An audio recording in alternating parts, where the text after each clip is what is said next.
Har bir ona farzandlariga umr tilash bilan birgalikda ularni bir-birlariga oqibatli bo'lishlarini ham Yaratgandan astoydil so'raydi. Har birimizda onamizning parchasi bor. Shuning uchun bo'lsa kerak biz jigarlarimizni sog'inganimizda ularni vujudidagi onamiz bizni chorlasa kerakda.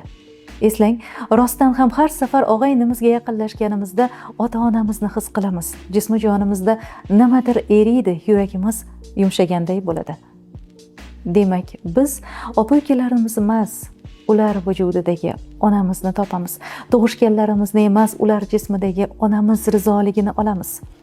Tashrifimizdan jigarimiz jismidagi onamiz ruhi shodlanib bizni quchsa kerakki, biz ajabtovur yayrab, yengillab ketsak kerak. Ota-ona davrida farzandlar bir-biriga har narsani ilinib turadi. Hatto bir necha kun bir-birlarini ko'rmay qolishsa, ichkib kasal bo'lib qolgan holatlar ham uchraydi.